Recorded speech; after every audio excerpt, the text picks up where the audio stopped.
When God gives you a gift, a talent, a skill, one of the greatest sins is to not use it. It doesn't take any influence to go on social media and say, here's what I believe politically, and this other side is stupid and we're smart. Can you spark an idea in the mind of the opposition? Can you get somebody who doesn't believe what you believe to go, I never thought that way. When you truly do believe something, you don't really care what anyone else thinks of it.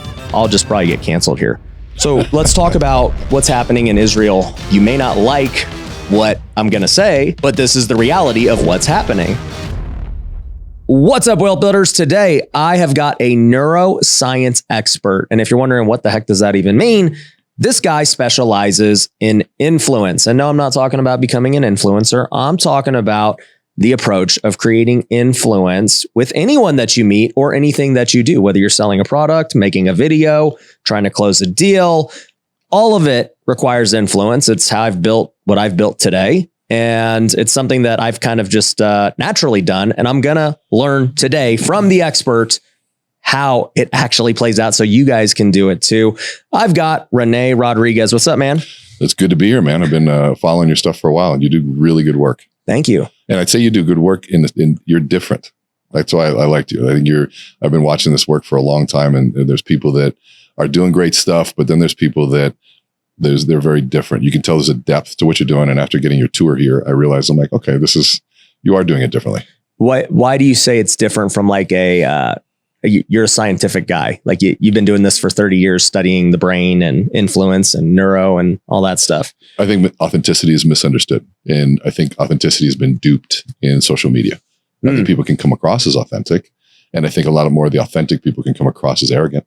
Oh, but I think a lot of the authentic people are just clear.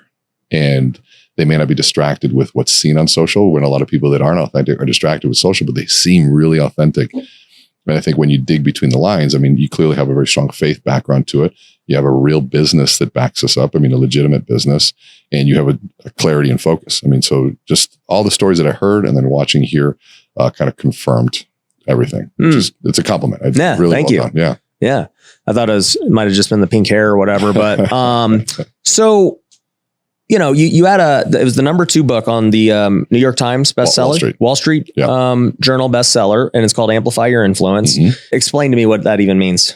So for 30 years, I've been studying and being a part of the whole neuroscience arena, and it's my background, but I always went down the applied side. It's like, what does it do? How does it work? Leadership is, I'm sick of the leadership conversation because usually it boils down to an inspirational story or quote or a platitude. There's no how. Like, how do you do that? And there's so many things that are learnable, whether it's how you stand, how you walk, the sequence of how you speak. And then you get into facial expressions and micro expressions and body language, which is all fun. You can learn all that stuff, but body language is an expression of the mind. It's also an expression of a belief system. And so if you want to change your body, you got to look internally first. And so you can trick it and you can pretend to be. But I think you and I both know there's a lot of people out there that are seen great, but then when you get behind the scenes, you're high anxiety, high strung. They treat people poorly. They do all sorts of stuff. So it's like, okay. Yeah. And so there's an authenticity approach to it. And a true authenticity requires no preparation. It requires courage to hit play on what's happening. If you're scared, we start there, right? If you're nervous, you start there. If you really appreciate something, start there. You know, there's a true authenticity to that, which I think it can be lost in today's sort of highlight reel world. I'm glad you said that because you're the first person who's given me credit for not being prepared. It's like right when we walked in, right? I'm like, I don't know what we're gonna talk about today, but I'm gonna just have an authentic conversation with you. Well, isn't preparation all the work you do? I mean, people say I spoke 239 days last year. Wow. And I might break it this year. And people are like, did you prepare? I'm like, oh, do you know what you're going to talk about? I'm like, not sure. Yeah, and they exactly. Go, what? I'm like, hold on. I just did 6 gigs. I mean, I think I did 7, 8 cities this week. And I go, all of that's preparation. I go, I have a whole vault here. I go, my preparation is listening. Who's in the audience? What's going on? What do they need? What's really on their hearts right now? What are they facing? Anything in the news and the media, this whole stuff in Israel, is that affecting this group? Or interest rates? And what's happening? What are they feeling? And then at that point, you can craft something truly unique to them in that moment. But that's a lot of time preparation. All right, cool. So you justified my way of living, which is, you know what? I just do a lot of stuff. That's my prep. And then I'm just going to continue to just walk into environments and do what I feel is best for that environment. Absolutely. And it's, to me, there's obviously things you prep for, but there's certain authentic conversations that you get some knowledge and information, and then you go and you run from it. But then there's a beautiful organic thing that can happen. And I think your audience feels that. Yeah, and it makes sense, right? Because I have no questions. I have nothing, right? I'm just asking out of genuine curiosity of what I want to learn. Yeah. And so I guess that truly would be the authentic thing versus like this scripted, like, okay, so Rene, dude, I got this going next. And okay, let's move on to this next thing I've prepared. Or you get okay, so I got 6 directions we're going to go. What are you trying to sell? How do I tee you up for that? All right, so make sure that you tell me about this because I'm going to be posting this. And so then I'm going to tee you up for this. Yeah, which is great for some shows. I'm not saying it's bad, but I think that when you get 2 people that are doing things to talk, you'll get solutions and conversations that you couldn't have planned for, which have a really cool value too. I think the way that I operate and how my mind thinks, because we were talking right before this about how I've been doing a lot of process building in my companies. Yeah. And I saw you read The Goal. The Goal's a great book. Most people don't read. That's the number one most mandatory read book with most of my clients. Like, it's a phenomenal book. Very good book. The Goal. What's his name again? Elihu Goldratt. Yeah. Yeah. Nobody knows that book. It's good. Those that know, they know the value of it. Yeah. Yeah. It's about this manufacturer, this plant, and all the processes they change that have a drastic impact on the result. And that's kind of what I'm doing right now. Yeah. I'm looking like, dude, what is the one little bottleneck? And but if that breaks, then this breaks, and we got to go fix this first. And dependent events and statistical fluctuations. If I remember correctly. Yeah. Yeah. Read it, guys. The Goal. It's a great book. But it's also a very complex book. Mm-hmm. But anyways, what I was going to say is, for me, I always go into it not like just totally like, oh, I don't know where this is going to go. Like, I have an idea of what I want to do in the end. So it's the same thing is true. It's like with my businesses, I'm like, hey, this is the idea of what I want to do. Here's the purpose of what I want to happen. Here's our goal of revenue of what we want to do. I don't know how we're going to get there, but I do know that. And we're going to, just kind of figure it out along the way and build it out. I always admire people that do that. See, we do really well, but I wouldn't say that I'm like a great, I am not a good operator. I've got a good team that is. My wife's a much better operator than I am. Mm-hmm. Thank God she runs a business. But to me, it's I get so caught up in being gone. I was telling you, I caught the fever of a sales team this last year. It's like, okay, hold on a second. I can just do this and hand it to these guys all day long. And I've been looking at even how you build out the studios because, I spent time with Andy Elliott, good buddy, and Ryan Stuman, Brad, obviously, and all you guys have built this, this sort of event space, which is what I've wanted to do for years. And I'm looking at it, it's so much easier to build this and have people come versus me having to go everywhere. Yeah, that's where my brain is at. And so watching somebody build something and then hire the right team, I've always admired that. So let's talk about just the brain and what this means to apply everything that you're learning in, all this, I don't even know, neuroscience. Yeah. So for somebody just starting out, like, we're teaching influence, and there's a book that I've read called Influence by Robert. Is it pronounced Cialdini? Yeah. Yep. And he also wrote Persuasion, correct? Yeah. Uh-huh. So they're both, I don't even know how to describe them. I've read them. I'm like, okay, that makes sense. Yeah. They were things I was naturally doing without knowing. Of course. But it all started to make sense. Like, okay, that's how you have influence on people, how you can convince them to do things. And like, people think it might be manipulative, but it's like, no, that's what sales and marketing is. You're trying to convince them to follow you, to watch this, to buy your thing. Like it is what it is. Well, it is how humans function. We all try to influence the world around us to either keep us safe, to progress us forward in some way, shape, or form. Our kids are influencing us with baby faces and puppy dog faces. Our wives influence us, in so many different ways. It is part of human nature to utilize the resources that we have. And so, to me, because I spent a lot of time in influence and manipulation, what's the difference, right? And so, the best I've come away with is three components. One is manipulation is persuasion to an extreme. There's an extreme nature to it. And then at the expense of someone else and done underhandedly. Okay. And so if those three come together, now you're in a shady area. But true influence is the expression and the desire to push towards a goal that serves both of you. And it's done out in the open. Like, I was telling people, I said, in today's world, I say, hey, I'm going to put my pitch out. I want to sell you on this. And here's why. Because I believe in what's going on. And I can tell you I'm going to sell you on something. I can tell you I want you to buy this. And there's nothing underhanded about that. And it can be strong, but coming from a place of caring enough to be unreasonable. And so you can find that balance in there. And so I think the thing, when you talk about influence, one of the things that I look at is most and many of the decisions and things that we do and decide, we're not even aware of the influences that got us there. We think that we're making these decisions, but there's all of these processes, all of these things that are functioning in the background to start shaping the reality in front of us. And then that reality is where we base our decisions on.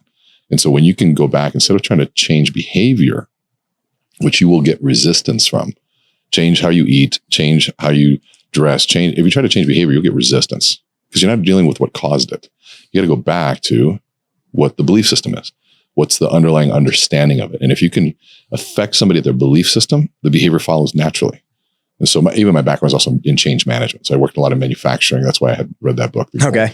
And so I did a lot in Lean Six Sigma and all of that. And so when you understand the belief system that drives the behavior, and then the behavior leads to result, you let go of result, you let go of behavior, and you focus on belief. Mm-hmm. And so that all of a sudden creates this really natural way of kind of flowing through that.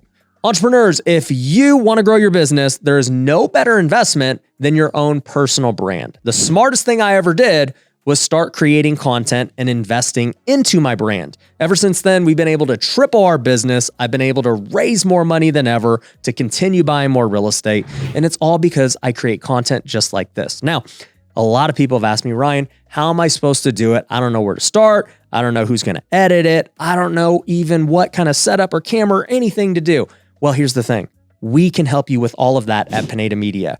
We have a podcast checklist that you can actually get for free at pinedamedia.com that's going to go over everything you need on starting a podcast. But to make matters even better, we'll actually edit your podcast for you. We'll repurpose it into short form clips like you see on my Instagram and my TikTok so that people will start seeing those clips and watching your podcast and in turn being customers or investors in your business. So if you want the one-stop solution where you can get everything done for you, plus get the education you need to grow your personal brand, then you need to go to pinedamedia.com and book a free call with our team. You can also go get that free podcast checklist and that training program absolutely free by just going there. So go check it out. Belief leads to behavior, which leads to result. Yep. Most people think about result and they're like, oh, well, I want to be a millionaire. Yeah. And they just don't even know why, which is when I say, what's your why? I'm saying your belief. What is your belief system? Why are you even trying to get this result? Absolutely. Right? If you have a strong enough belief system to, justify what it takes to go make $1 million, well, all right, cool.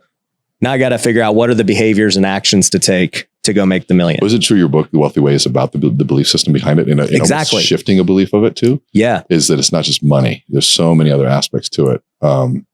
They promised me once, so I'm going to check it out afterwards. So yeah, that's good. But I think that's the missing piece too. Everybody wants to go get the money, so they get engaged in the behaviors to go get it. And then once they get it, they can't keep it, or they don't understand it, or they're never home, or they have imbalance everywhere else in their life. Which I don't think balance is the goal, but there's a disharmony that happens in so many different areas. Mm-hmm. Yeah, and that's essentially what the Wealthy Way is about. It's like, hey, if you're just strictly focused on, say, this money goal, and you listen to the advice of the world that says, hey, you got to sacrifice everything at all costs in order to achieve this goal. My belief system says differently in that, hey, number one, should this even be the goal, right? Like, is that the best goal for the use of your time and energy and what you're pursuing? Okay. Number two, do you have to sacrifice everything to get to that goal? Or is maybe there a more creative and better way to get there? Right? Love that. Can you hire a sales team so that you don't have to not work out and stay in shape and give up faith and be a bad parent, be a bad husband because you just don't know how to delegate, right? That's the way I think about the world of well, why can't I have it all? Yeah. There's no reason why you can't. There's just that it would just be limited thinking, which is AKA your belief system. So can we play with that for a little bit? Yeah. So here's where influence, I think, gets fun. And where I think it's very different from a lot of the books that we mentioned before. So we go, okay, I hear your belief system. There's another level behind that, which is where I like to play. Is it, how in the world did you believe that, right? Because you could have believed so many other things. And you could have believed like the opposite of all those things. And you get in the true understanding of inspiration is when you can tap into that deeper level where it is. And so those are values. So, right, let's just trace the breadcrumbs. So one of those, give me one of your values, if you will. So we have our 4 core values here in the office. Yeah, train every day. I saw that one. Yep, train daily, serve others, play fair, and no ego. So which one right now speaks to your heart the most? Well, we actually added a 5th. It's not on the wall yet. The 5th is faith. Yeah. So which one speaks to your heart the most? Faith right now. Okay. So I'm going to reserve faith because I think that's going to be a fun conversation we can have. Let's table it because I do want to go there. Okay. Pick one of the other 4. Dude, I guess the one I harp on the most, I mean, they're all core to me, but it's probably train daily. Train daily. All right. So let's go with that one for a minute. So if those are value, is that a value of yours? Then we know we have some science. This is where the applied science gets fun. Your values are formulated between the ages of 9 and 13. And so now let's go back even ages 3 and 4. That's when we realize that narrative is a part of life. There's a narrative, a beginning, a middle, and an end. Dad's hungry. Okay. That's the beginning of the story. He's walking to the fridge in the middle, opens the fridge and eats. He's not hungry anymore. End. When hungry, follow that storyline. And so the brain uses story to construct memory and to learn things. And it's also how it constructs reality. I'll explain. So we go, okay, so mom's upset or mom speaks back to dad. Dad smacks mom. There's a narrative, beginning, middle, and mom's crying in the corner. Dad's drinking. There's a narrative. And as a kid, you start realizing there's a narrative that functions all that. 9 to 13, you realize those narratives are driven by values. And so sometimes what I call values that are foghorns and lighthouses, the creation. Some people that were the beacon of light for faith or for training daily. And so you're like, wow, they shined the light for me and I wanted to follow them. Or there's this foghorn. They didn't train. They didn't have faith. They didn't work on themselves. And I watched where their lives go. And I'm like, oh, that's the warning sign. I don't want that because I had darkness. I want to become the light.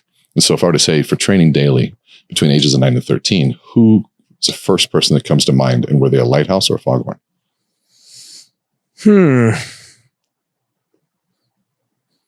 It's hard to say. I mean, those were the years that I've decided that, hey, I'm going to play sports. Yeah. I was playing baseball, but those were when I started getting good. Name the first person that comes to mind. For training daily? Yeah. Or just self-improvement and working hard. I mean, my favorite player growing up was Ken Griffey Jr. All right. So he was did your parents play a role? Did a grandparent, did a coach, somebody a little closer to you? So it's interesting about my parents because neither of them played baseball. Mm-hmm. And I mean, obviously they were hard workers, but it's not like they had this crazy wanting to improve all the time like I do. So I didn't get it from them, but they weren't also like lazy and, oh man, I don't want to do that. No, I don't know. The foghorns aren't negative. Like my mother, she was a former nun. And thank God she's not anymore. Right. And so, but she was a lighthouse for me. And I built my whole world around her beliefs and she did. But she's also a foghorn in certain areas. Right. I think I'm a lighthouse for my kids. I'm also a foghorn. Right. There's certain areas that I tell them, I said, you don't want to learn these things about me. Right. But these things you want to follow. And I said, your journey through life is you want to be just like dad. I go, but don't. Yeah. You want to be able to decipher and we need to be able to talk openly. You suck at this, dad. I want to be like you in this. Yeah. Okay? So, and that's you become you. And so let's go with another one that means a little bit more obvious for you because I don't want to dive too deep with you, but maybe choose one of the other ones. Yeah, we can dive deep. Let's just say serve others. Serve others. Okay. So who's the first person 9 to 13 that comes to mind? My dad. Your dad. Lighthouse or foghorn? Lighthouse. Okay. So this is what I would tell people when we're teaching speaking. Like if you saw Keaton when he went up on stage. And so we identified his core story, his origin story. And this is the opening of the origin story is right where we are right now. Because there's something that your dad did, how he was consistently, multiple stories that start creating a narrative based on values that we unconsciously live into, right? So tell me a story about your dad and how he served others as a kid between the ages of 9 and 13. Yeah. So as a kid, every day he would either make me breakfast or take me to McDonald's to go eat a McMuffin. I ate a McMuffin for many, many years straight as a kid. Good baseball feel. Yeah, somehow I ended up the way I am. And so he took me to school every single day and, dropped me off, did everything. Then he would take me to baseball practice, go get me coaches, like literally do whatever he needed to do to make sure I could succeed. And then, even now looking at how he served my mom as a husband and, so those are bullet points. Yeah. Right. Yeah. So now watch what happens when you tell a story. I remember this one time. Got it. Yeah. I mean, the first one that plays out to me is I remember when, there's a lot of different times of the same version, but when we, would just go on these baseball trips, right? Like he would, spend the money, sign me up for the trip, get me the bat, the new glove, all that stuff, drive me to California.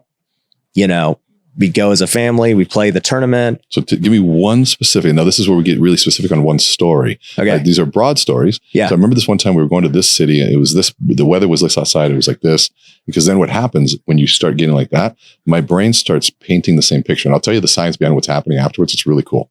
Okay.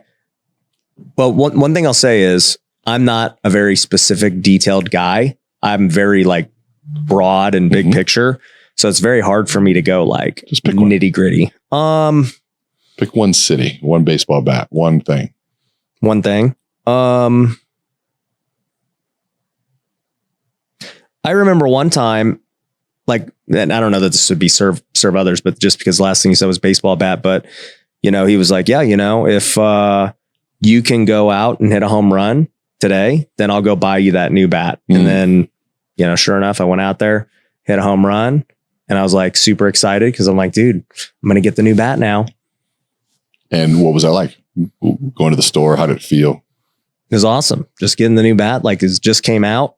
And dude, getting a new bat's always the best thing ever. Then you go show it to your teammates and it's great. And new sweet spot. Everybody's like, dude, freaking, you got the new Stealth? That's crazy. And so here's this thing about this feeling, because the emotion is what drives it, right? The feeling of here's a goal to get the goal, right? Yeah. Here's the thing to achieve this. Here's the reward to get the goal.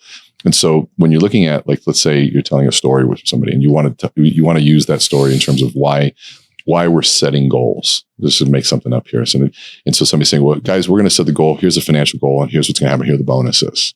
That's information. Okay. Versus saying, guys, when I was a kid, my father, as you guys know why we have serving others, I got that from my dad. One of the biggest influences in my life. He was always there, whether we're going breakfast every morning, whether it be, an Egg McMuffin, or whether him driving me to the baseball fields and driving me to all the games. He was always there to serve me. Even though he was my father, he was serving me. But I remember this one time he said, son, he goes, you want that bat? He goes, okay, you hit that home run. And something happened to me where I got locked in.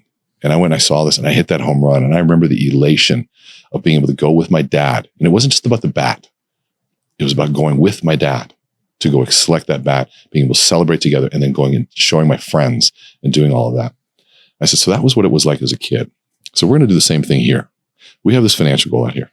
That's our home run. And I said, for all of us that get this, here's what our new baseball bat looks like. It might be new equipment. It might be this, or it might be a bonus.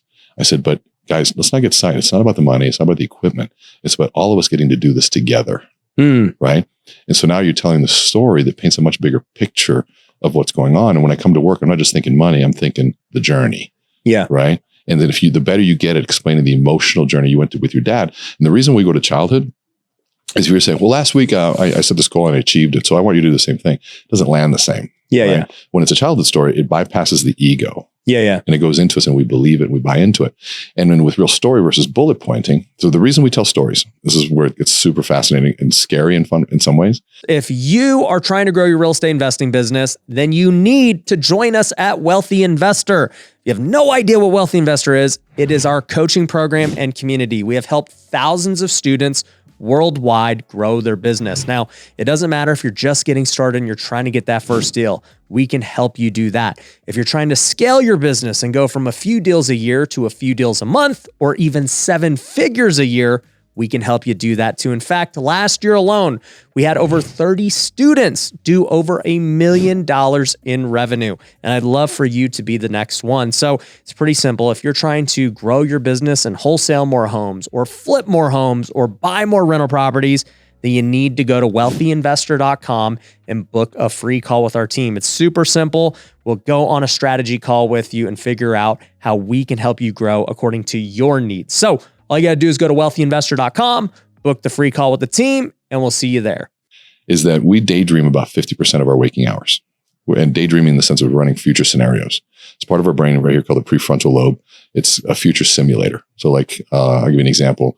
Let's pretend that Ben and Jerry's came out with a new ice cream. It's called liver and onions.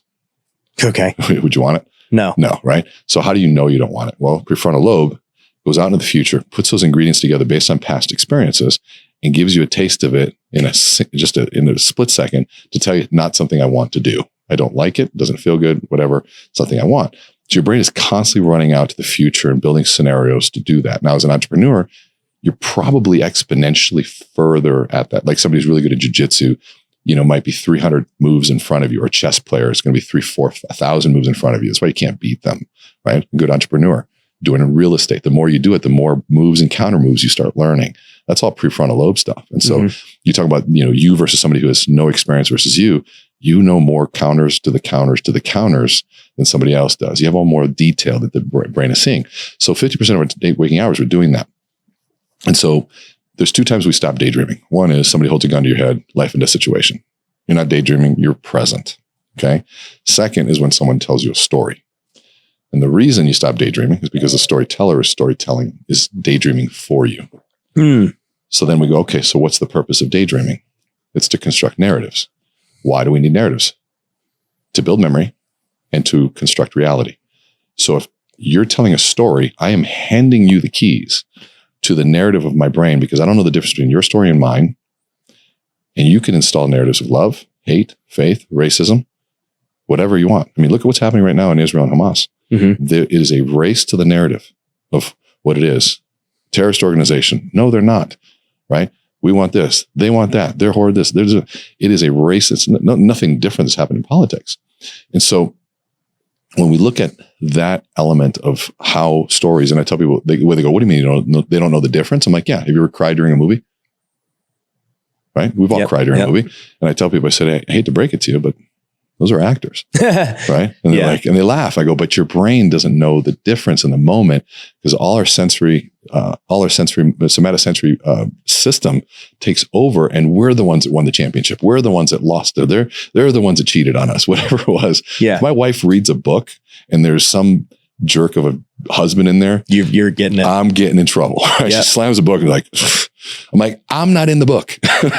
So it's the brain has a really powerful way of telling story. And so when we tell people, the power of telling a story isn't about just if you cry, so what? But your audience is following you and what's going on. But the purpose of the story, this is where influence comes into play. Because story is an influence. Story is the Trojan horse. Story is what lowers the guard so that we can come inside. Influence is what's released. Like would you plant a seed in cement? You wouldn't. No. You'd till the soil first. That's what storytelling does. And so most people will tell a story and then they stop. I watch your talks. I watch all the good speakers. You follow the methodology I teach intuitively because you've learned it, which is you tell the story, which is called a frame. You deliver the message. And at the end, you end it with, the reason I share that with you is this. And that's where influence happens because the guard is down. The story opens me up. I'm open to it. I hear the message. Wow, I got the message. I'm hearing it. Oh, and I do this with it. Bam. And I'm in. Frame, message, tie down. That's what we call it. Yeah. No, I love that. It's interesting because I look at this so many different ways, and I'm trying to think of where I want to start because there's a lot of different paths that can deviate from this. So I'm going to try and keep it on the same thing. One is that I learned that, yes, most people need like the storytelling to like fully engage and be receptive to what you're going to say. Right. Because I'm not one of those people. Like you could tell me, you could be like, Ryan, do X, Y, Z. And I'd be like, all right, let's do it. Like, as long as I already had the preconceived notion that I believed you and trusted you. Which is the story, by the way. Right. It already happened. It just comes in a different way for you. Yeah. And I agree with you. You can't take a driver personality, be like, all right, so Rene, are we on track or off track for budget? Well, I remember when I was a kid. No, Rene. I need to know if we're on track or off track. Well, but even like, if like an influencer, right? You already would know their story. They've already achieved their credibility, right? Yep. But then there are still people who, they need to hear this amazing story to get the transformation, right? And I'm like, dude, I just need the tactical skills that I need because I guess I'm more logically based. Well, you need it from someone you trust. Exactly. Which is the story. Right. So we have to reframe story. Sometimes story is story credibility. Yeah. So something, because it's a narrative. It's at the end of the day, it's all a narrative, right? Yeah. And so the narrative is I trust you. Yeah. I saw you do this. I saw you do this. You're credible. You did this, right? So why do we write books? Credibility, right? So Wall Street Journal, that's a credibility hit, right? And so that helps build the narrative of where I can get, like, it gives us leverage and compression. Those are the two sort of secret outcomes of influence. Getting on stage gives you two things, leverage and compression. One, you say less, you can achieve more. You're the one on stage. They're looking up to you. That's why Mick Jagger could get any woman he wanted. He was ugly as hell, but people had to physically look up. That changes the chemistry in the brain. He's got pre-selection and he's the center of attention, which value goes up and people love that, right? So there's the value of being on stage. So that gives you leverage, but then it compresses time, right? Instead of 100 one-on-one meetings, I get one meeting with 100 or 1,000 or 10,000, right? That's the beauty of social media and YouTube is I could compress my time if done well, but I have to capture their attention first. And so like in those areas, you've like I tell people all the time, I said, sometimes the frame is only one word. Like if you were to say, like, ask me, hey, Rene, can you come to the party? Like, ask me that question. Hey, Rene, can you come to the party? No. Now that leaves room and it forces your brain to go back and fill a frame in. The brain has, because the way it constructs reality of what I just said is through the frame. And so if I don't say anything, your brain's going to go, God, what a jerk. Or that was dry. Yeah. But if I give you one word, sometimes is enough for a frame. You say, hey, can you come to the party? I say, unfortunately, no. And so now the word unfortunately frames up the entire intent of the meeting. Yeah. So people confuse that it's always storytelling. No, storytelling is a means by which we achieve this. And so they say, how much story? This is the answer to everything. As much as necessary, but as little as possible. And that takes practice to really understand how much is necessary and when do I stop? Because there's a difference between somebody who's a really good storyteller and someone who loves to tell stories. And just talk. Yeah. And the difference is one thing. They both tell stories. They both do anything. But at the end, they use a story to deliver me value. This one just used a story to talk and waste my time. Yeah. Got it. I don't want to call out two of our coaches, but I'll call them out anyway. So it's funny because Tony and Dakota, they're out in Indiana. They've been with us at Wealthy Investor for a really long time. And the funniest thing was Dakota is like a sales guy, really good. And then Tony is a storyteller, dude. This guy will tell you a million stories and they're funny. Don't get me wrong. Like I love them.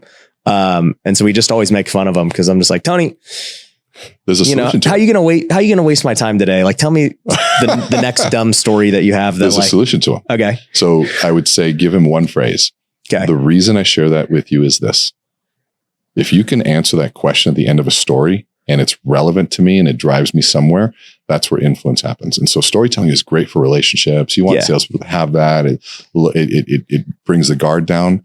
But to your point, if you're dealing at a higher level with somebody that has a lot going on and time is really important to them, you need to trim that story down. You would need to know the context. Yeah. As a good storyteller of, dude, I only got 5 minutes with this guy. Yeah. I better make it count. And the reason I share that story with you is this. That's the bridge from story to influence. Yeah.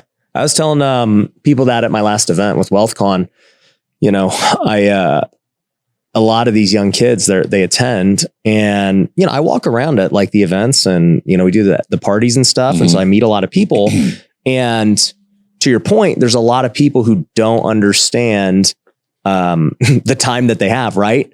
So they'll spend 10 minutes talking about themselves and how great it is. And then like, I'm just sitting there like, all right, cool.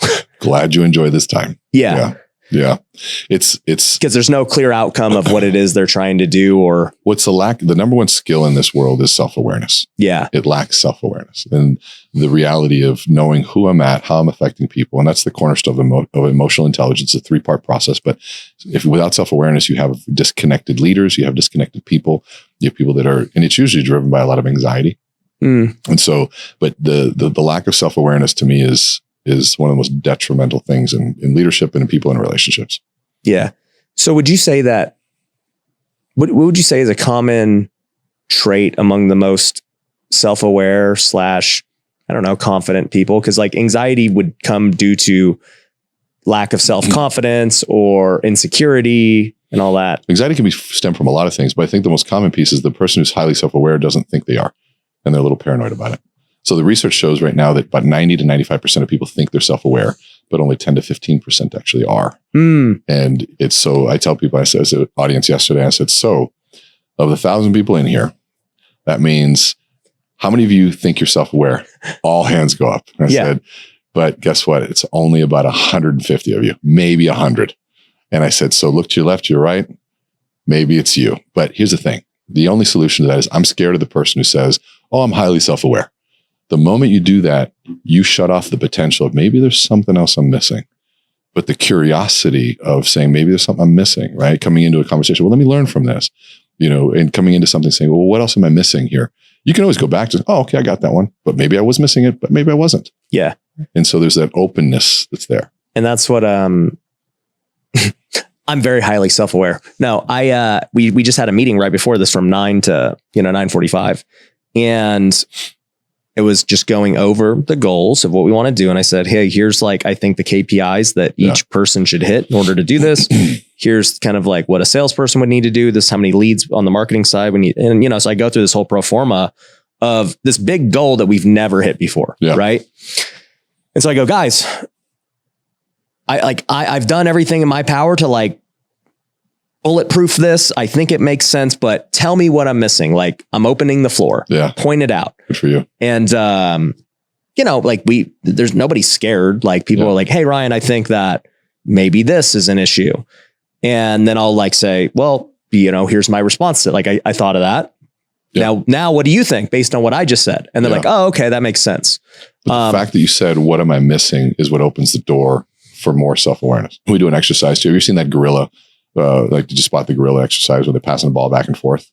No. I'll send it to you. So basically what happens is, and I don't like giving it away, but there's a lot of exercises we could do to show how our attention isn't really telling us everything, So I'll give you an example. Busy. So, okay. So I'm going to trick you, but see how well you pay attention. So put your hands in front of you with the thumbs in the air like this, right? Now point them down. You can do what you do. Take your right hand above your head or above to a little higher and cross them over. And this is the hard part. Interlace your fingers. I want your right thumb out. Yep, your right thumb out. Perfect. Now point your fingers together like this and tap them. So now if you've followed everything I've done, you've watched me closely, correct? Yeah. You've seen everything I've done. So you should be able to do this next. I can't. Right. And so, right. And so our attention our attention is really, really, really, really small. And what happens is the disconnected leader thinks that this is 100% of the information. All I had to do was get your eyes to move about 2 inches this way for just a split second for me to make the move. And knowing it, it's predictable and it's happening. I have a workshop that I do called Engage. Hold on. What did you do though? What did you do to trick me?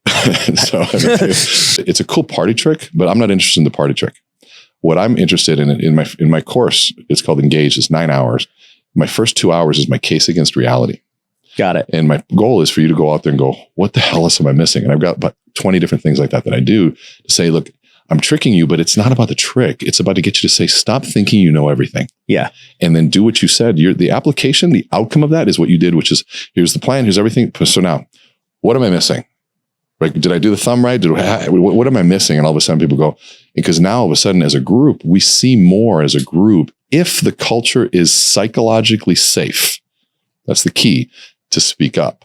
And that's where you get into the goal and manufacturing and things like that. You typically have a very unsafe culture to speak up.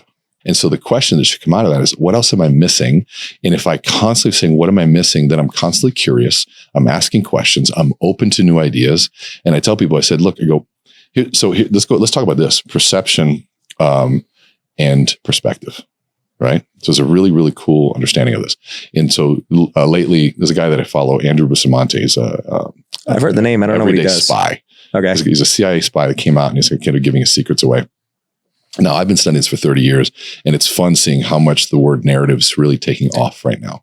And so they asked him on this podcast, what's the number one thing that a spy could teach us to be more successful? And he goes, my answer's simple.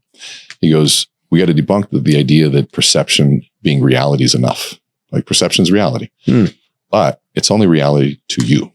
Got it. And what advantage do I have if my perception is my reality? What if I'm dealing with 20 people? Well, that's perception is their reality. That's 20 different perceptions, 20 different realities. And if I'm stuck on my own because I put so much weight on my own perception, I'm at a disadvantage. But if I move away from my perception and I move into perspective, meaning in another way, what I look at, we've been training this for 30 years, is moving to the other side of the diamond. Meaning if I'm looking at a facet, a diamond, there's different facets and light enters differently, but the world is like looking through a diamond. And how do I look at through, how does a female look at this versus a male? How does you're Filipino, is that correct? Yep. A Filipino versus Cuban, or is a white versus man, bald versus not, like tall versus short. How do we all look at it? Because those are Hold on. I'm not short. I'm 5'10". Let's get that clear. I'm of average height. I didn't say you were you're pretty tall. How tall are you? 6'3". Yeah, exactly. Yeah. Well, you compared us both. You said Filipino, Cuban, that was the only bald guy, hair, tall, short. And I'm like, all right. No, I wasn't referring to you. So I was looking at the different pieces. But now if I go, okay, so if I can shift out of my perception and into looking at other people's perceptions or perspectives, now all of a sudden I have much more data to work with and I have an advantage. But the reason why that's such an advantage is most will not do that and are incapable of it. Look at the political conversations. I said, I go, why don't you, if you're a Democrat, go hang out with some Republicans and open your mind. And if you're a Republican, go hang out with some Democrats, open your mind, see what happens. No. I'm like, here's the thing. You can always go back to what you believe. Yeah. But what if there was something to help you understand that? It doesn't mean that you have to believe that. Yeah. You can understand it. And I go, and that's where influence comes into play. I got to look up this guy's name, that black guy that went and spoke with hundreds of Klansmen. Have you seen that? No. He said, I'm just going to go have conversations with KKK members. And he has converted hundreds of them by just having conversations and listening. What do you believe? That's fascinating. And just being super curious, built a relationship and built proximity. I mean, I can tell you a more beautiful expression of so many cool different things that are happening at the same time there. But yeah, I digress. Yeah. Well, what's even interesting about that is that, most people would agree, right? Hey, like the black guy doing that is in the right to try and, convert those KKK guys. Right. Mm-hmm. And, I've been having this conversation. I won't say with who, as a Christian, I'm having this conversation with somebody else who believes a lot of similar things, but some very big things that don't align. So that's, which is the hardest form of Christianity when it's slightly perverted in my eyes anyways. Yeah. And so we're talking about the Trinity, which I believe, and they don't. And, so we're going back and forth. It's like, all right, well, you got to set the ground rules for what we're going off of. Okay. So if we both believe the Bible, that's the ground rules. Because if I'm talking to a Muslim and we're having this argument about Israel and Hamas, well, we have very totally different view works of the world. So it's going to be a very difficult argument to make. But if we're both playing on the same field of, okay, well, we both believe the Bible, you're interpreting it one way and I'm interpreting it another, we're going to have these belief systems where we both believe we are right. Yep. And it just, it like now that you're talking about all this, it's just making me think about, who even, I guess, because from, the KKK guys who didn't respond or, convert, they still believe they're right. And, the guy who tried to convert them believes he's right. And so then it goes even a level deeper of like, I think it always inevitably leads back to faith and what you think is going to happen after Most death. Things do. I mean, that's the number one conversation with an atheist is, okay, so why do you have morality then? Why do you do anything moral? For what purpose? Where's your accountability in that? And at the end of the day, all roads lead back to what that belief is after death. And so you would agree with that? So I agree. Because you're talking about going really deep. Like you're like, well, let's take it deeper and deeper. Like, and then you're like, it's your belief system. And I believe that too, now that I've just had these conversations of, well, who is to say, the black guy or the KKK guy is correct, right? Well, it would all stem from your belief system. Well, why would you believe that racism is wrong? Because somebody told you, or because it's deeper than that? So let's go back to even, I think there's a higher level conversation there. Okay. If I go toe to toe on facts, it is the same as trying to convert somebody from Android to Apple or Apple to Android. Okay. And so it's trying to convert a Republican to become a Democrat. It is really, really hard to do because of this process in the brain called System 1. I'll give you an example. So our brain is part of a brain called System 1 that makes very fast decisions. It's called our fast brain on little information, and it digs in deep. So I'll give you a real example. How many of each animal did Moses bring on the ark? Moses didn't do it. You're the first person to catch that. Have you heard that one before? No. So I can ask that question, and I've to thousands of people. And when I ask that question, people say 2. And you get devout Christians that say 2. I said, great. I said, how bad do you believe that? They go, indefinitely. And I go, all right, those in my audience, stand up if you believe 2. They all stand up and they go like this. And they have their arms crossed. Yeah. So I go, so I'm going to have a conversation with your system 1. And we'll go through the process. And usually, by the way, this is a question you have to ask in a group, right? Yeah. And you're also a hyper-focused dude. I'm very impressed. And you say, okay, so what if I tell you you're wrong? Does that help? And they go, no. I go, well, I read the same story. I think you're wrong. I think the answer is 0. And they're like, no. And they start going, well, you had 2 for this. Yeah, they kind of go into the detail of everything. And I go, I want you to pay attention to the part of the brain, how you feel right now, because this is the part of the brain that's triggered in political conversations. This is part of the brain that's triggered in Apple versus Android. This is when somebody's trying to get you to think of a new idea. This part of the brain shuts everything down and digs in. Anytime we're feeling defensive, where logic goes out the window, even though we don't feel like logic's going out the window, when we're locked in and immovable, that's system 1. It's designed to protect us, especially if our values are engaged. It's going to dig in even deeper. Now, does this story dig your values? So, yeah. So if it's a faith-based, it's going to dig even deeper. Mm-hmm. So now, look at Israel and Hamas. It's all values-based. So they're dug in so deep and immovable. And so when I say influence, it doesn't take any influence to go on social media and say, here's what I believe politically, and this other side is stupid and we're smart. Because what's going to happen is you're going to rally those who already believe what you believe, and you're going to repel those who don't. That takes no skill, and that takes no influence. Yeah. But now, can you spark an idea in the mind of the opposition? Can you get somebody who doesn't believe what you believe to go, I never thought that way? That is a very different approach, and it's not about right and wrong. It requires a higher level conversation. So let's say you're going over the details about Christianity. I try not to go there in the beginning. I try to build relationship and a deeper understanding of values first. Because what happens is like, for example, there's a great TED Talk on how to have better political conversations, 2 neuroscientists. And what they did is they took people that were clearly opposed in what they valued in terms of political values and political beliefs. And then they put them in a room and they run them through some tests and they removed the political veil and they started talking about values.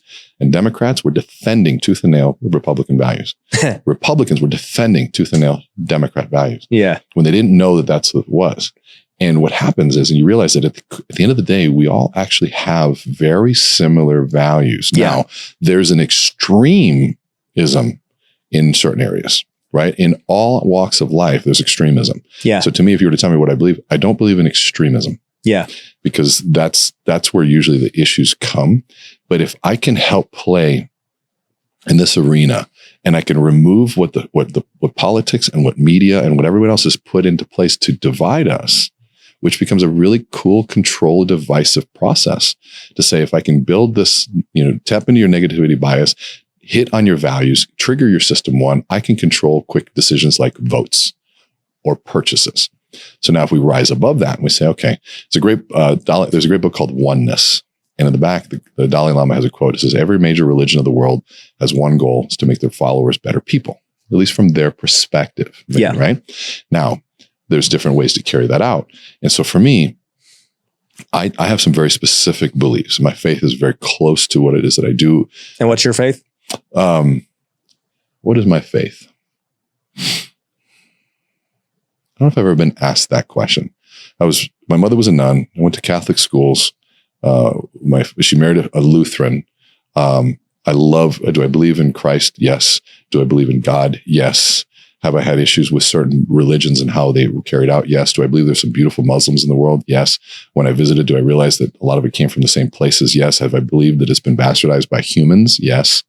So within all of that, I think there's a faith of love. There's a faith of respect. There's a faith of becoming better. Are some of the teachings that guide me come from the Bible and the words of Christ? Yes, absolutely.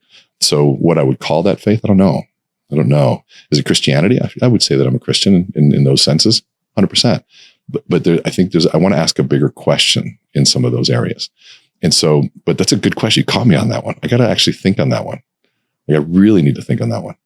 It's a good one. If it's the most important question to answer, that's going to. But I think that, and here's where I don't know. Is that construct defined by who?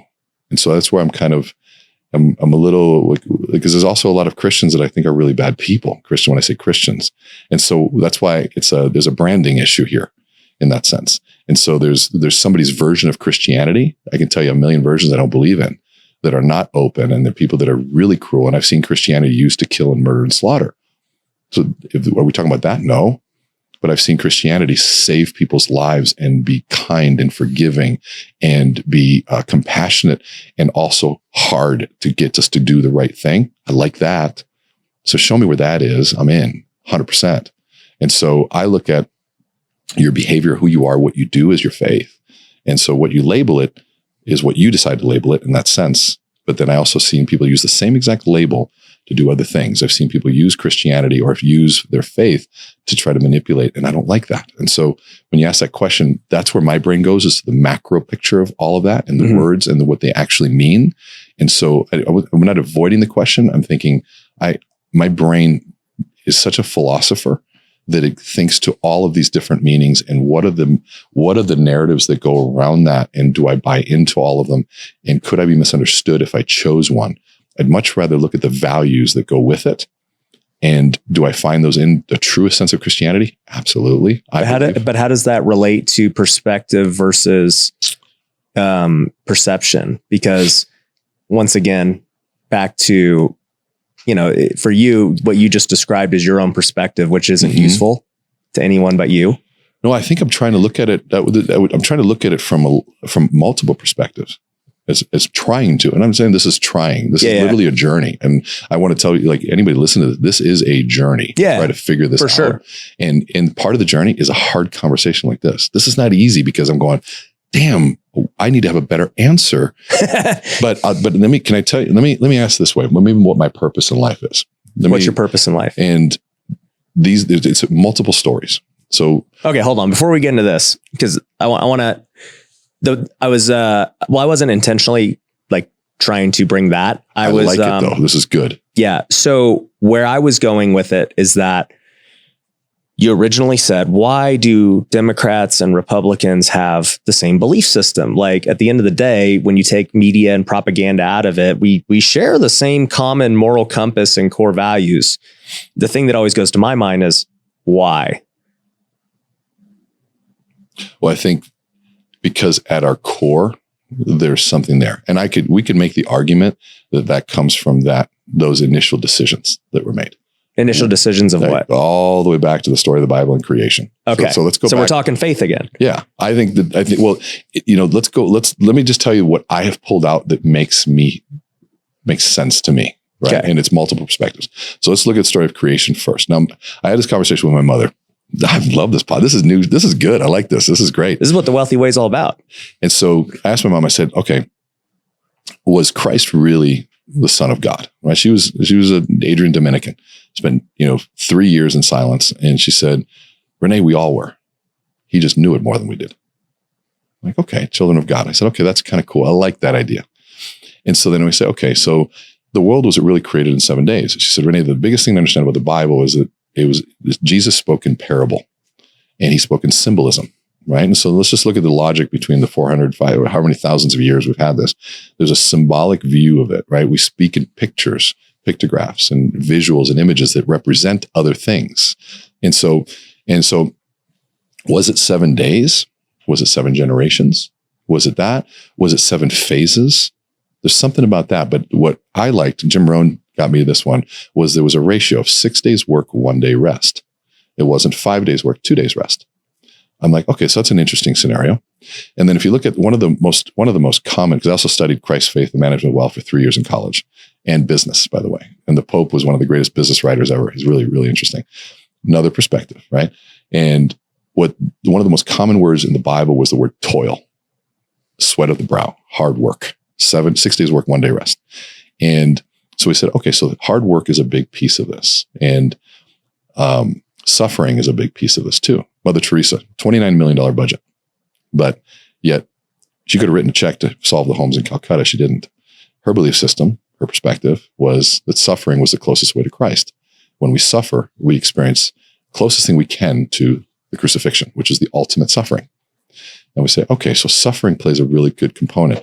maybe we misunderstand suffering. Maybe suffering is, we've really branded it incorrectly of the suffering of victimization.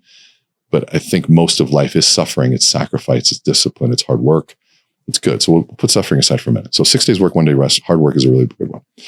Then the story of the talents shows up in all 4 gospels, right? One of the only ones that shows up in all 4. So then there's a convergent validity to that, right? Convergent to, multiple different sources. They all come back with the same story. So there's some value to that. What do they say? Well, God comes down, gives you 1, gives you 3, gives you 6. Go off and do something with it. Short version of the story. Comes back, the one I gave you 5, he gives me 5. What'd you do with it? I turned him into 10. High 5. That was great. 3, what'd you do? 6. Ha, awesome. 1, what'd you do? Remember what he did? Dug it and buried it. What did God do? Lost his mind. Was upset. One of the most angry times he was in the entire Bible. And so my interpretation of that, my perception of that, and what I've understood is that when God gives you a gift, a talent, a skill, one of the greatest sins is to not use it. And so they go, okay, this is all coming together. I like this. Then there's another study. It may be totally. You want to hear the deeper meaning of the talents parable? I love hearing more, all the different perspectives. Yeah. So the deeper meaning is, obviously he was angry at the person who didn't do anything with it. Mm. The other side of the coin is he also gave according to their skill level. So he knew the skill level of the guy who could handle 5, the guy who could handle 3, the guy who could only handle 1. And he gave the guy 1 just to give him a chance, and he still failed. Whereas the people who, he already knew were more skilled, they executed. But it goes even deeper in that not only did the guy with 1 fail, but he took the 1 and gave it to the guy with 10. And I know that part. The guy with 10 now has 11. So not only was his skill level so much better and he fulfilled on it, but he also got what he didn't deserve. He didn't deserve 11. He didn't earn 11, yet he was given 11. And it's this interesting thing of, when people think life is fair and all this, it's not. No, it's not at all. And like, why did this guy get given more? Is there something to be said of when you're entrusted with a little, you'll be given much? Is that kind of when you can, there's a little, that's interesting. I like that. Thank you for adding that. So then we go, okay. So there was another study done. I heard this years ago there was a co-author of Stephen Covey's book, Franklin Covey. There's a guy that wrote around time management. I forget his name, but he shared this study a long time ago. I was probably 25, and he's on near-death experiences. And so what happened was, of course, people that died, they saw the light and came back, and they reported this, 2,700 cases.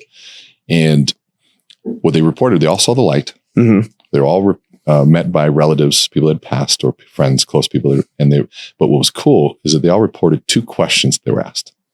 Now, if this is the study, right? I look at, how does it feel to me? First question was, did you gain knowledge? Okay, that's kind of a cool question.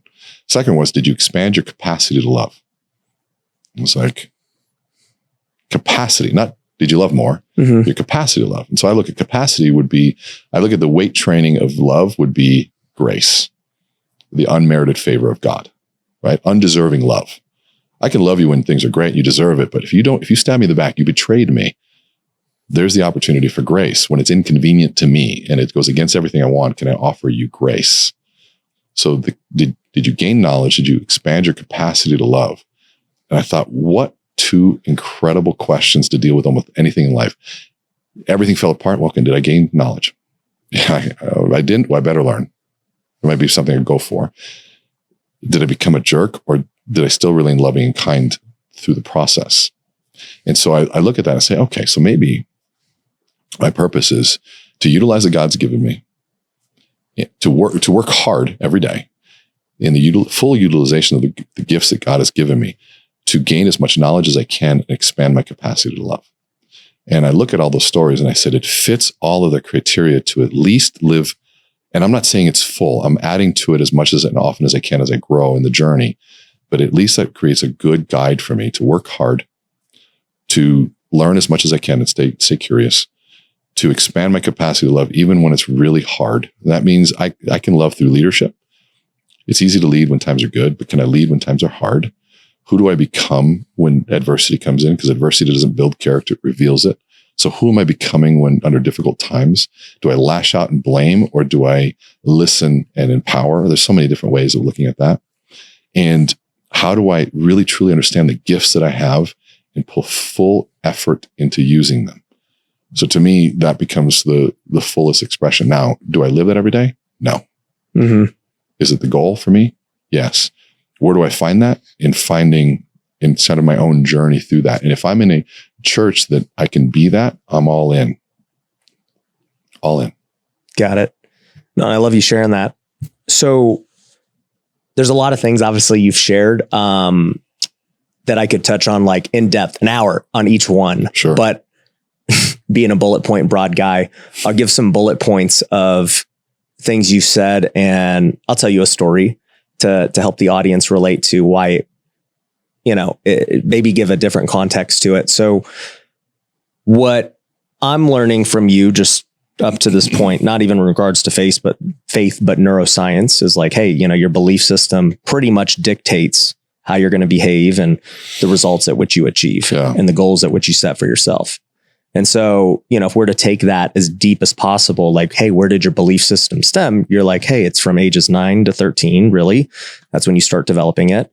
And for you, when it comes to faith, it's obvious because you showed that, hey, my mom was a nun. She's not doing it anymore. She basically, the knowledge that I was given came from her in terms of faith and, beautiful woman. Obviously, I don't know the rest of your faith background either, but it's interesting. So you came from let's just say a Catholic perspective, which I did not. The Lutheran for a while. Lutheran and Catholic. My dad grew up Catholic, as most Filipinos do. And I did not, though. I grew up in a Baptist church, and I was pretty much raised in the church my whole life. And I had a very big perspective shift in the last 2 years of going from, very conservative theology to now believing more charismatic and Pentecostal theology, which is more spirit driven. And, that's just something that over time has changed because, when you're talking about spiritual gifts and things like speaking in tongues and all these other things that you hear about in the Bible, as a conservative theology, you wouldn't believe those things to be happening still, whereas they're all about it, right? I believe that side now. So it was like a shift mindset wise, just within like already a small niche, like very subtle changes, not like, oh man, I'm a Muslim and now I'm becoming Christian, right? The reason I bring that up is because my belief system, which dictates why I have this podcast and the businesses I create and why, I want to train daily and get better every day, all reverts back to what happens after this, right? Because there's only one guarantee in life, you die. Yeah. And so logically being, a person who's thinking about the future, it's like, dude, what happens after I die? Yeah. Right? Like that's the number one question to solve. That's what I believe. And, you start backtracking from there and you say, okay, well, I have these preconceived notions of only being in the Christian faith. And so as somebody who's, I hope, self-aware, I also want to be open to other belief systems and everything. And so, I've done a ton of research on most things, Mormons, Catholics, Muslims, you name it, especially now with everything going on in Israel. Yeah. I've really dug deep into saying, hey, why do the Muslims feel this way? Why would they support a terrorist organization? And then why are the Israelis bombing hospital? Like, I don't have I have an opinion now. I did not have an opinion on it because I didn't have enough context and information to just make a blind blanket statement of, oh, everyone says support Israel, but then, these guys are saying, like, I don't care what anyone else says. I'm going to make my own decisions based on my own, hopefully as objective as it can be. Well, the collection of multiple perspectives. Yeah. But then I'm going to filter it through at the end of the day, my core belief system, which is, hey, at the end of the day, I believe that the Bible is true, 100% of it. And that is what my filter is. And until something is so overwhelmingly can break that filter and there's not an answer for it in the Bible, then I would have to question that. But it hasn't happened yet. And I've tested many things through it. So anyways, the reason I bring all this up is because most people do not have like a firm foundation and belief system. And Yep. so because they are so wishy-washy in their belief system, it affects their marriage. It affects their perception of the world. Absolutely. It affects anxiety. It affects their decision-making and just being dumb and different things they do because there's just no firm foundation to what they believe. And my opinion or belief is that unless your firm foundation is in Jesus and what the Bible says, you will always be on shaky ground. Because a lot of people have their identity in their career or in their spouse or in their kid, right? Like we know those parents. It's like, well, guess what? When it's in humans who are imperfect and who freaking make mistakes, that obviously is shaky. That's building your house on a freaking beach. Yep. So if you're going to try and build something that does not have the shakiness that is strong and that can be relied on, you better know in your belief system what exactly that is, because everything else beyond God does not make sense, just logically. Yeah, I think it's most people don't want to go through that exercise of thinking that deep into it. And it's a hard one. It's a journey, and it does require one to question everything. Mm-hmm. And you have to go through and figure out what it is. And that's that's the beauty of what life is. It's the journey through that, I think, and trying to figure out how that works. And then the movement away and the come back, the prodigal son when it returns. And there's a beauty in moving away and coming back to choose into something. And well, I think there's also a beauty in that when you truly do believe something, you don't really care what anyone else thinks of it. Like, for instance, okay, I'll just probably get canceled here. So let's talk about what's happening in Israel. And because I haven't even addressed this. People are like, dude, you ever going to talk about it? I'm like, I don't know enough to talk about it. Right. So I've been spending a lot of time, digging deep. Yeah. And, where's my world frame going to come from? Well, it's going to already come from what I just said. Yeah. This is my core belief and what I believe. How does what's happening there line up with what I currently believe? Now, you may not like what I'm going to say, not you, but the viewers. But this is the reality of what the Bible says about what's happening. And it's like, well, this has been going on for 5,000 years. Okay. This is not anything new. It's not new at all. It's not new at all. Okay. And in fact, it's all stemmed from a long time ago with Isaac and Ishmael. Okay. Like, because Abraham was disobedient to what God called him to do, he had offspring. And now you have these two people that have been fighting for 5,000 years. That's literally what the Bible says. And in fact, what's happening today is just more confirmation of the Bible to be true, because it's just happened. Like, it says it was going to happen and it still happens.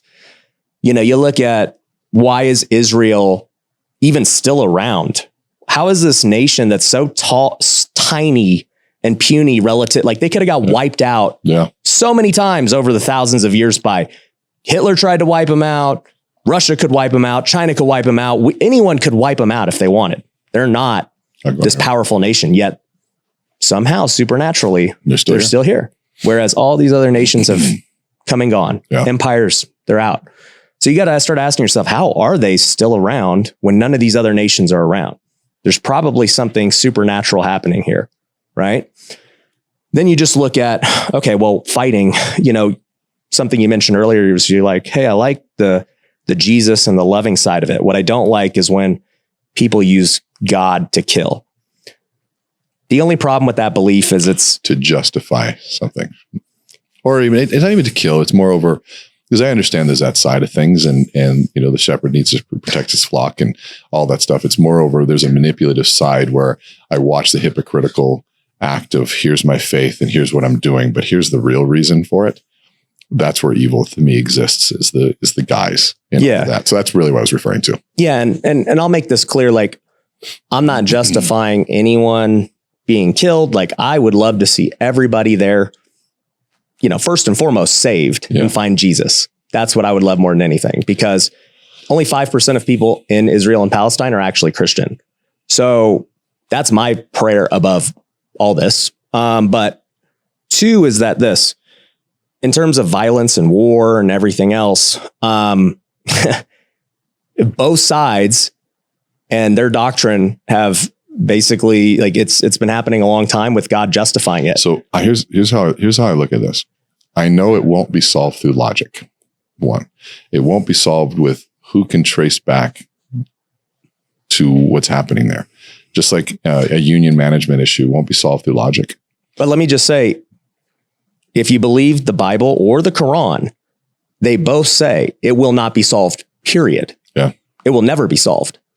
Like the Bible specifically says in the Old Testament, this is going to continue until Jesus comes back. Like, well, the Old Testament doesn't say that, but it says it's going to continue. And so it's like, you got these two people where back in the day, the Jews wiped out the Philistines, which is Palestine, what Palestine is named after. Yeah.